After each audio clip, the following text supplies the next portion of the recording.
نحمده ونؤمن به ونتوكل عليه ونعوذ بالله من شرور أنفسنا ومن سيئات أعمالنا من يهده الله فلا مضل له ومن يضلله فلا هادي له ونشهد أن لا إله إلا الله وحده لا شريك له ونشهد أن سيدنا ونبينا وحبيبنا وطبيبنا ومولانا محمدا عبده ورسوله أما بعد فإن أصدق الكلام كلام الله وخير الهدي هدي محمد المصطفى صلى الله عليه وسلم وشر الأمور محدثاتها وكل محدثة بدعة وكل بدعة ضلالة وكل ضلالة في النار. أعوذ بالله من الشيطان الرجيم. بسم الله الرحمن الرحيم. قاف والقرآن المجيد بل عجبوا أن جاءهم منذر منهم فقال الكافرون هذا شيء عجيب أإذا متنا وكنا ترابا ذلك رجع بعيد قد علمنا ما تنقص الأرض منهم وعندنا كتاب حفيظ. بارك الله فيكم ونفعنا وإياكم بالآيات إنه تعالى جواد كريم مالك رؤوف رحيم.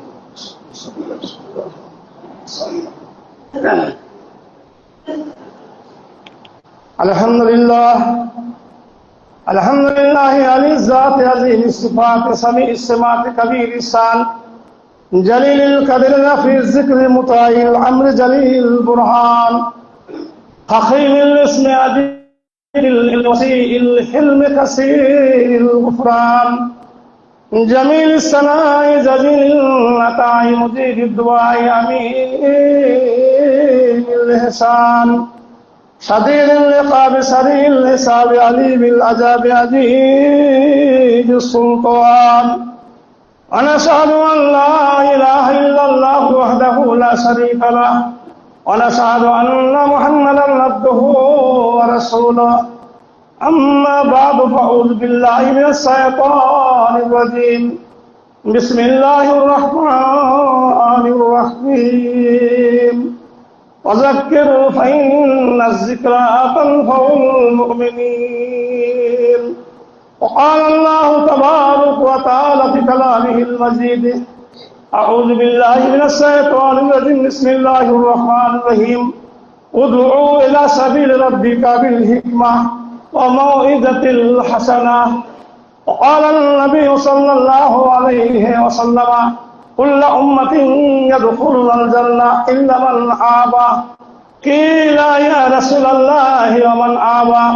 قال من أتاني فدخل الجنة ومن عصاني فقد آبى.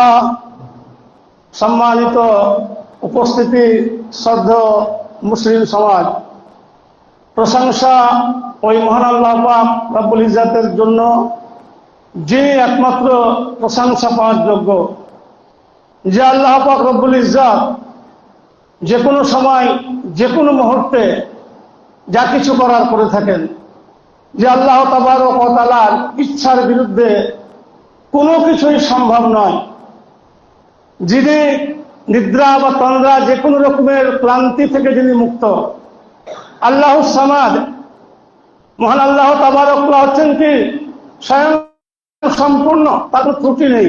আমরা এখানে সামান্য কিছুক্ষণের জন্য মসজিদে এসেছি, জামে মসজিদে। আজ সাপ্তাহিক ঈদ, এটাকে বলা হয় সাইয়্যিদুল আইয়াম। অনেক কথা আছে, আমি সেদিকে যাব না, আমি সংক্ষিপ্ত হবে খুতবা শেষ করবো। আমার মামা শব্দ আলহাজ মাতিন সাহেব ইঙ্গিত দিয়েছেন 35-এর মধ্যে, তা আমি সবাইকে সংক্ষিপ্ত করে ছোট্ট ছোট্ট করে কতগুলো কথা বলবো, অনুধাবন করবেন, বুঝবার চেষ্টা করবেন। সাপ্তাহিক ঈদের দিন কিন্তু আমরা এত অলস হয়ে গেছি বর্তমান সময়ের মানুষ, যে আজান হয়ে যাচ্ছে, খুতবা শুরু হচ্ছে, ইমাম খুতবা আরম্ভ করছেন, তবুও মানুষ এখনো মসজিদ ভর্তি হলো না। এটা বড় আক্ষেপের বিষয়। অথচ আমরা মুসলমান এই দিনের ফজিলত সম্পর্কে যদি জানতাম, এর গুরুত্ব কতটুকু, তাহলে এই গাফলাতে আমাদের থাকতো না। আবার এমন কিছু মানুষকে দেখছি, এটা আমি দেখলাম, কিছু কিছু মানুষ আসছে খেয়াল খুশি মতো, যে যেখানে আসছে খেয়াল দিয়ে বসে, বাইরে বসছে, গল্প করছে ইত্যাদি। আরে কিছুক্ষণের জন্য এসছেন মসজিদে, এই জুমা মসজিদে এসে আল্লাহ তাসবিহ তাহলিল করেন। যে আল্লাহ আপনাকে আমাকে এখানে আনয়ন করেছেন, যিনি তৌফিক দিয়েছেন, তিনার যদি রহমত অনুকম্পা আমাদের প্রতি না হতো, তো এই মসজিদে আসতে পারতাম না। আপনার মতো আমার মতো কত ভাই বেরাদার, কত আত্মীয় স্বজন, একবার চিন্তা করে দেখেন যে তারা বিছানায় পড়ে আছে, তাদের মনের মধ্যে আক্ষেপ আসছে যে জুমাতে যেতে পারলাম না, আমরা শৈথল্য। তো যাই হোক, সেই মহান আল্লাহ তাবারক ওয়া তাআলার কোটি কোটি প্রশংসা, যিনি আজকে এহেন জুমা মসজিদে, জামা মসজিদে আমাদেরকে একত্রিত করার সৌভাগ্য দিয়েছেন। আল্লাহুম্মা আমিন। সেই আল্লাহর কৃতজ্ঞতা স্বরূপ আলহামদুলিল্লাহ, যে আল্লাহ আমাদেরকে আনয়ন করেছেন বা এখানে আসার তৌফিক দিয়েছেন। আবার বলুন আলহামদুলিল্লাহ, সুম্মা আলহামদুলিল্লাহ। তারপরে পরেই তার প্রিয় নবী মহাত্মা মহামানব মা আমিনার লাল তাজদারে মাদানী হযরত মুহাম্মদুর রাসূলুল্লাহ বলুন সাল্লাল্লাহু আলাইহি সাল্লামের প্রতি সহস্র কোটি দরুদ ও শান্তির দ্বারা বর্ষিত হোক। আল্লাহুম্মা সাল্লি আলাই, আল্লাহুম্মা বারিক আলা, আল্লাহুম্মা আমিন।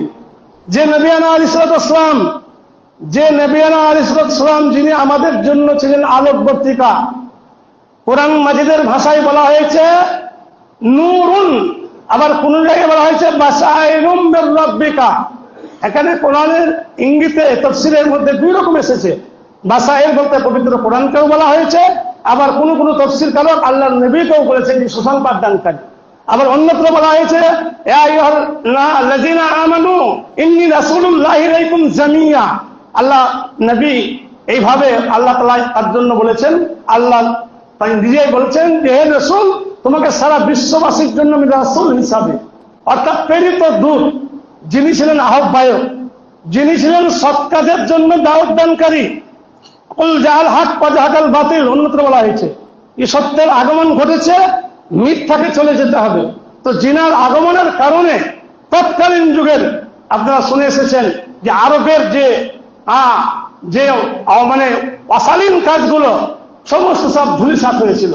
যাই হোক, সেই মহানবী হযরত মুহাম্মদুর রাসূলুল্লাহ সাল্লাল্লাহু আলাইহি ওয়াসাল্লাম, তিনি আমাদের মাঝে এসেছেন আলোকবর্তিকা স্বরূপ, অর্থাৎ অন্ধকার থেকে মানুষকে আলোর দিকে নিয়ে যাওয়ার জন্য।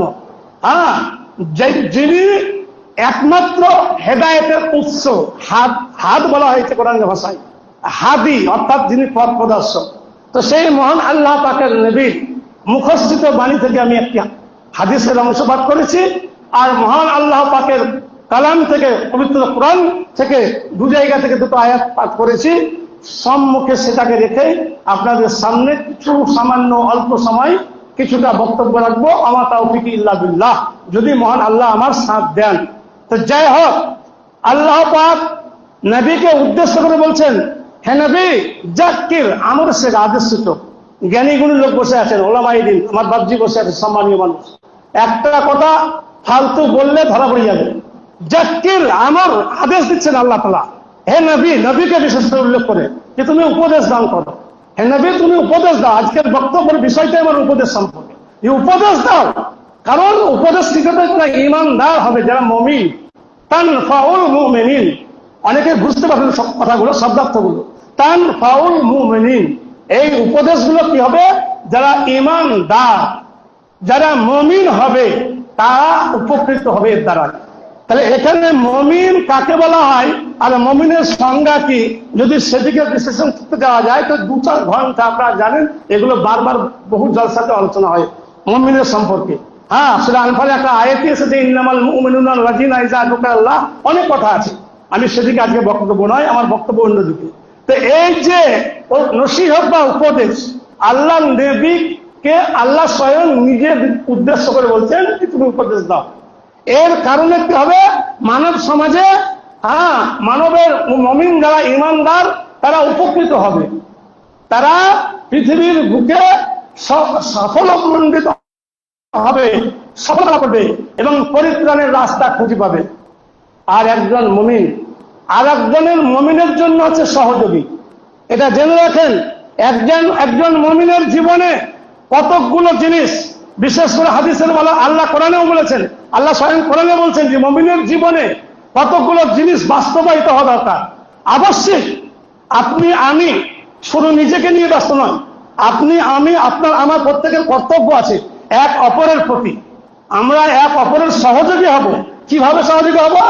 আল্লাহ কোরআনে শিক্ষা দিচ্ছেন, ইয়ামুরুনা বিল মারুফ ইয়ামুরুনা বিল মারুফ ওয়া ইয়ানহাউনা আনিল মুনকার। আল্লাহ কোরআনে শিক্ষা দিচ্ছেন, আল্লাহ স্বয়ং। একজন মুমিন আরেকজন মুমিনের, একজন ইমানদার আরেকজন ইমানদারের কিভাবে সহযোগী হবে, কেমন ভাবে তাদেরকে সহযোগিতা করবে কি জানেন? বলছে অন্য আয়াতে আছে, আলতাকুম মিনকুম উম্মাতুন ইয়াদউনা ইলাল খায়র ওয়া ইয়ামুরুনা বিল মারুফ ওয়া ইয়ানহাউনা আনিল মুনকার, বিভিন্ন ভাবে এসেছে। তো যাই হোক, বলছে একজন মুমিন আরেকজন মুমিনের হিতাকাঙ্ক্ষী হয়ে কি করবে? ভালো দিকে আহ্বান করবে, ভালো কাজ করার জন্য উপদেশ দিবে, ভালোর জন্য ডেকে আনবে ভালো পথে। এটা একটা মুমিনের বৈশিষ্ট্য হবে আরেকজন মুমিনের জন্য।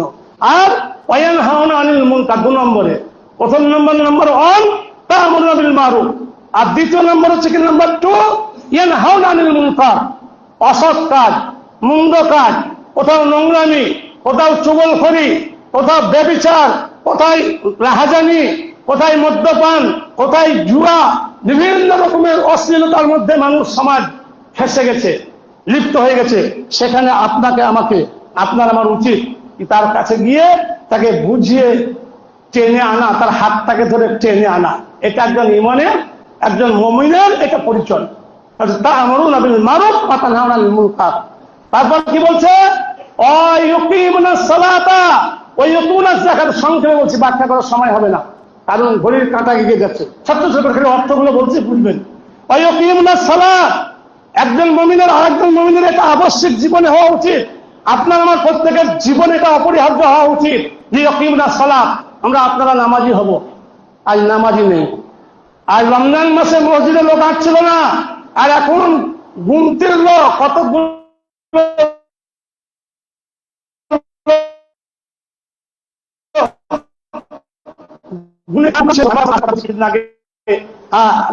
ভেলিয়ানে দেখলাম ওইরকম যে খুতবা শেষ হয়ে যাচ্ছে তখন লোক আসছে। এটা অত্যন্ত মানে যাকে বলা হয় মানে গর্হিত মুসলিম হিসাবে এটা আমাদের পরিচয় হওয়া উচিত নয়। কম করে ইমামের খুতবা হওয়ার পূর্বে মসজিদে আসা উচিত, নাহলে আপনার আমার নাম আপনার নাম খাতায় উঠবে না। ফেরেশতারা কি করবে?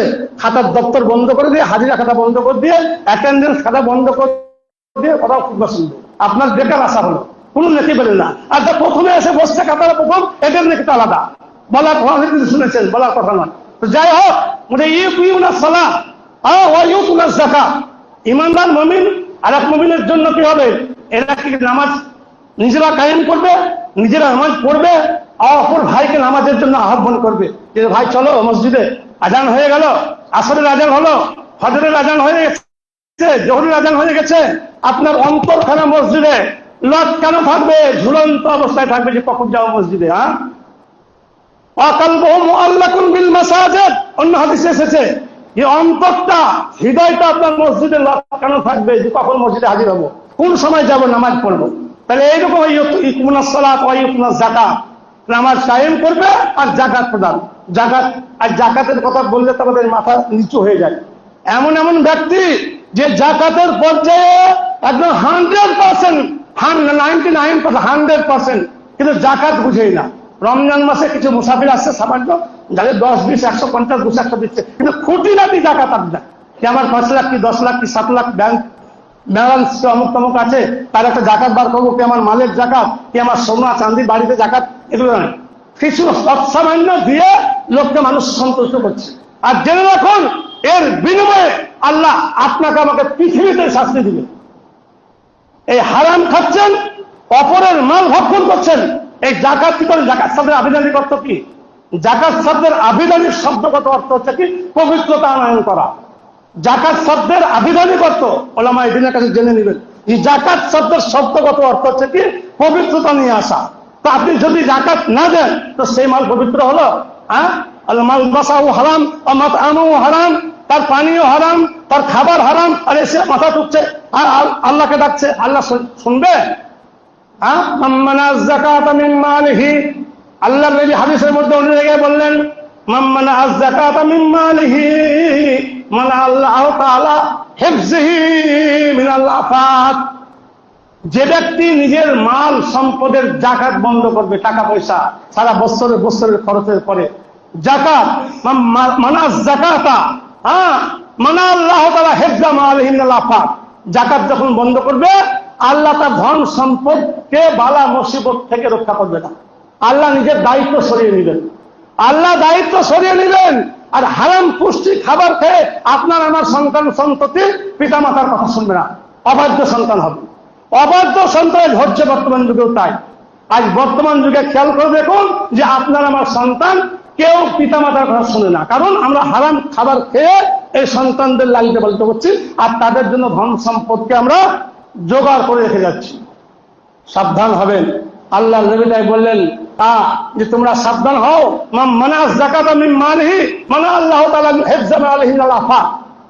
এইভাবে আরো আল্লাহ নবী বিস্তারিত অন্য জায়গায় বলেছেন যে ওই জাকাতের মাল, জাকাতের মাল কিয়ামতের দিন বিকট সাপের আকার নিবে, সাপের আকার নিবে।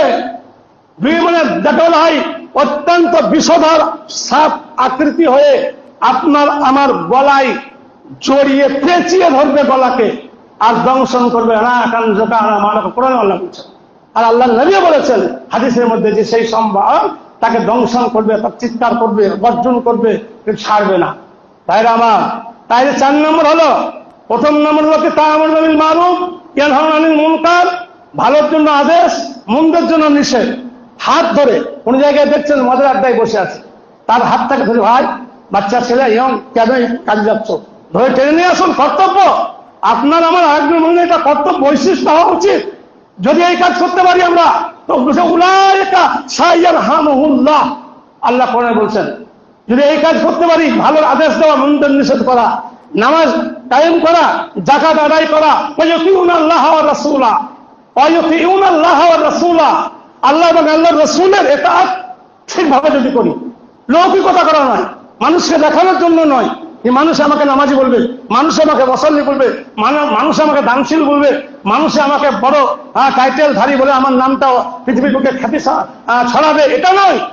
প্রকৃত আল্লাহর ভয়ে আল্লাহ এবং আল্লাহর রাসূলের ইত্তেবা করা, আতিউল্লাহ ওয়া আতিউর রাসূল, আল্লাহর ইত্তেবার সঙ্গে সঙ্গে আল্লাহর রাসূলের ইত্তেবা করা। তাইয়ুতিউল্লাহ ওয়া রাসূলা, এর কারণে কি হবে? আল্লাহ আপনার ইজ্জত সম্মান পৃথিবীতে বাড়িয়ে দিবেন। আর সাইয়ারহামুহুল্লাহ, উলাইকা সাইয়ারহামুহুল্লাহ, এই 5টি বৈশিষ্ট্য আপনার আমার জীবনে যদি ঘটে থাকে, যদি এসে যায়, যেটা বললাম, এই ভালো কাজের আদেশ, মন্দ কাজের নিষেধ, এবং নিয়মিত নামাজ আদায় করা আর যাকাত প্রদান করা আর আল্লাহ রাসূলের ইতাআত করা সংক্ষিপ্ত হবে, তাহলে আল্লাহ বলছেন এই দুনিয়াতে আমি তোমাদের প্রতি আমার রহমত বর্ষণ করব। পৃথিবীর কোন শক্তি এসে নরেন্দ্র মোদী কেন আর অমিত শাহ হোক কেন, কেউ সারা পৃথিবীর কোন জালেম অত্যাচারী বাদশা আপনার আমার ক্ষতি করতে পারবে না। আসেনি পৃথিবীর বুকে? ইতিহাস ঘাটুন, কোরআন ঘেটে দেখুন। ফেরাউন আসেনি? যে ফেরাউন নিজেকে বলেছিল আনা রাব্বুকুমুল আলা, আমি সবার চাইতে বড় প্রভু। আল্লাহ কি করেছে? ছেড়ে দিয়েছিল? নমরুদকে ছেড়ে দিয়েছিল? ইতিহাস খুলে দেখুন, কোরআন খুলে দেখুন। আল্লাহ বলছেন উলাইকা সাইয়ারহামুহুল্লাহ, তোমরা যদি এই কাজগুলো করো তো অতি অবশ্যই আমার রহমত তোমাদের প্রতি বর্ষণ হবে, তোমাদের প্রতি বর্ষণ হবে। আমার রহমতের দ্বারাই তোমাদেরকে আমি আচ্ছাদিত করে নিব, তোমাদেরকে ঘেরে নেব, পৃথিবীর কোন শক্তি তোমাদেরকে গ্রাস করতে পারবে না। অন্যত্র বলা হয়েছে ওয়ালা তাহিনু ওয়ালা তাহজানু ওয়া আনতুমুল আলাউনা ইন কুনতুম মুমিনিন। যদি প্রকৃতপক্ষে তোমরা ঈমানদার হও, যদি প্রকৃতপক্ষে তোমরা আল্লাহর উপরে বিশ্বাস রাখো, যদি আল্লাহ রাসূলের ইতাআত করো, তো কোনো সময় তোমরা চিন্তিত হয়ো না কোথা থেকে কোন শক্তি আসবে, কিভাবে আল্লাহর উপর থেকে আল্লাহর সাহায্য আসবে। ইন তানসুরুল্লাহ ইয়ানসুরকুম ওয়া ইউসাব্বিতু আকদামাকুম, আল্লাহর সাহায্য নেমে আসবে, আপনি আমি বুঝতে পারবো না। ওয়ালিল্লাহি জুনুদুস সামাওয়াতি ওয়াল আরদ লাম তারাউহা, সারা পৃথিবীব্যাপী, সারা আকাশব্যাপী, সারা দুনিয়া জমিন সর্বত্র আল্লাহর সৈনিক ছড়িয়ে আছে, আল্লাহর সৈনিক ছড়িয়ে আছে, রহমতের ফেরেশতারা আপনাকে আমাকে বাঁচাবার উদ্দেশ্যে। কখন কিভাবে কোথা থেকে সাহায্য আসবে। হতে পারে এই যে অত্যাচারী বাদশাগুলো, এদেরকে আল্লাহ হয়তো হেদায়েত দান করবেন, এদেরকে হয়তো হেদায়েত দিয়ে আপনার আমার উপকারের জন্য আল্লাহ এদেরকে আবার সেরকম বাদশা নিযুক্ত করবেন। এটাতে অবিশ্বাস কি আছে? সেই রকম জানেন লোকদেরকে আল্লাহ কত কিভাবে হেদায়েত দিয়েছেন। তাই আল্লাহ নবী বললেন, আল্লাহ নবী ভাই বললেন যে তোমরা, আল্লাহ কোরআনে এইভাবে বলছেন, লা তাহিনু ওয়া তাহজানু ওয়া আনতুমুল আ'লাউনা ইন কুনতুম মুমিনিন। তোমরা প্রকৃত ঈমানদার হও, প্রকৃত আল্লাহওয়ালা হও, আল্লাহর প্রতি বিশ্বাস রাখো, তো কোনো শক্তি তোমাদেরকে চিন্তায় ফেলতে পারবে না। আর আল্লাহ নবী বলছেন, যারা সত্যিকারের, যারা পৃথিবীর বুকে ভালো মানুষ, যাদেরকে আল্লাহ ভালোবেসে থাকেন, যাদেরকে আল্লাহ অত্যধিক ভালোবাসেন, ছোট্ট ছোট্ট করে দুটি কথা বলছি আমি। আল্লাহ নবী বলছেন হাদিসের মধ্যে, যাদেরকে আল্লাহ অতি ভালোবাসেন, এমনকি আরশে আজিম থেকে আল্লাহ ভালোবাসার নজরে তাদের দিকে চোখ দিয়ে দেখেন। কোন লোকদেরকে? যাদেরকে আল্লাহ অহরহ, এই আলামত যদি আপনার আমার মধ্যে আসে, এই আলামতটা যদি আপনার আমার মধ্যে এসে যায়, তো আপনি আমি জানবেন যে অবশ্যই আল্লাহ আমাকে ভালোবাসেন বা আপনাকে ভালোবাসেন। কি বলছেন? যে অহরহ বিপদ আপদের সম্মুখীন হওয়া, অহরহ যখন তখন আপনার আমার মাঝে বিপদ আসতেই থাকবে, বিপদ আসতে থাকবে। কিছু কিছু মানুষ বলে, ভাই বলছেন এত ভালো কাজ করছি, 5 ওয়াক্ত নামাজ পড়ছি, রমজানের রোজা করছি, সাদকা করছি, দান করছি, আরো কত কি করছি, তবু আমাদের মুসিবতের পর মুসিবত, মুসিবতের পর মুসিবত। আর এটা তো হবে স্বাভাবিক। আল্লাহ নবী তো হাদিসে বলেছেন যে দুনিয়া সিজনুল মুমিন ওয়াল জান্নাতুল লিল কাফির। এই পৃথিবীতে আছে ইমানদার মুমিনদের জন্য হচ্ছে কি বেড়া জেলখানা। এখানে নানান রকম অসুবিধার সম্মুখীন মুমিনরা হবেই, এটা কোনো রেহাই নাই মুমিনদের। তাই কত রকম বালা মুসিবত, কখনো জানের উপরে বিপদ, কখনো মালের উপরে বিপদ, কখনো সন্তান সন্ততিকে আপনার কাছ থেকে, কখনো বিবি বাল বাচ্চাকে আপনার কাছ থেকে, আমার কাছ থেকে আল্লাহ তুলে নেবেন। এগুলো আজমাইশ। এই বিপদের পরে বিপদ, এই জ্বালার উপরে জ্বালা, কত আজমাইশ আল্লাহ আসবে। এই সময় যদি আপনি আমি সবুর করতে পারি এবং আল্লাহর প্রতি পূর্ণ আস্থা রাখতে পারি, তো আল্লাহ সেই বান্দাদেরকে বেশি ভালোবাসেন। আল্লাহ বলছেন এটা একটা লক্ষণ, এটা একটা আলামত। যদি সেইভাবে সেই রকম মানুষরা পৃথিবীর বুকে অত্যাচারিত হওয়ার পরেও, তাদের উপরে বিপদ আসার পরেও, বিপদ আপদে পড়ে যাওয়ার পরেও তারা যদি ধৈর্য ধারণ করে। আর এমন কিছু মানুষ পৃথিবীর বুকে, এইরকম শ্রেণীর মানুষ, তাদের আলামত এরকম আসবে যে তাদের হাতে অন্যায় করার বিভিন্ন সুযোগ আছে, রাস্তা আছে, অন্যায় করার সুযোগ। ভালো বন্ধু বান্ধব 3 জন 5 জন 7 জন মিলে কোনো জায়গায় চলে গেছে বেড়াতে, হঠাৎ তাদের সামনে 2 জন মহিলা এলো, রূপসী, সুন্দরী, রূপবর্তী, কিংবা কোনো অঢেল টাকা পয়সা হঠাৎ তাদের সামনে পড়ে গেল। আর অন্যায় করে মনে করছে যেগুলো নিউ, কিংবা অন্যায় ভাবে মেয়েটির প্রতি, তার প্রতি যৌন ক্ষুধা নিবারণ করবো, এইরকম সুযোগ আসছে। তবুও সে যদি আল্লাহর ভয়ে, ওই রকম আপনার মতো আমার মতো মানুষেরা যদি আল্লাহর ভয় রেখে অন্তরে সেই জায়গা থেকে দূরে সরে যায়, যেমন সাহাবায়ে কেরামদের যুগে ঘটেছিল এই ঘটনা, যে নিজের চাচাতো বোনের জানের উপরে পা রাখার পরেও চাচাতো বোন বলছে, ফরিয়াদ করছে, হে আমার ভাই, তুমি কি আল্লাহকে ভয় করো? ইত্তাকিল্লাহ, আল্লাহর ভয় রাখো, তো তুমি আমার এই মহরঙ্কিত এই লজ্জাস্থানের তুমি হেফাজত করো, একে তুমি সুরক্ষিত রাখো। সঙ্গে সঙ্গে আল্লাহর ভয়ে লাফ দিয়ে চলে গেছে সেই বান্দা, সেই আল্লাহর বান্দা, সেই সাহাবা। তা জেনে রাখুন, আল্লাহর নবীটা আল্লাহ তাআলা সেইভাবে বলছেন যে এইরকম আলামত আপনার মধ্যে আমার মধ্যে দেখবেন, যে অন্যায় জিনিস আপনার এই ভোট চলে গেল, আমার মাঝে ভোট চলে গেল। কত লোক আপনার বাড়িতে 5টা ভোট, 6টা ভোট, 4টা ভোট, 5টা ভোট, রাতের অন্ধকারে গিয়ে বলছে 5,000 টাকা নেন, এই 2,000 টাকা নেন, এই যে অবৈধ হারাম টাকা, এই জিনিস হাতে সুযোগ পেয়েও যদি আপনি আল্লাহর ভয়ে গ্রহণ না করেছেন, আল্লাহর ভয়ে না নিয়েছেন এবং সেই থেকে বিরত আছেন, তো বলছে এটা একটা আলামত, আপনার পরিচয় যে আল্লাহ আপনাকে ভালোবাসেন। অবশ্যই জানবেন যে আল্লাহ আপনাকে অতি ভালোবাসেন এবং অতি সত্তর আল্লাহ আপনাকে জান্নাতবাসী করবেন।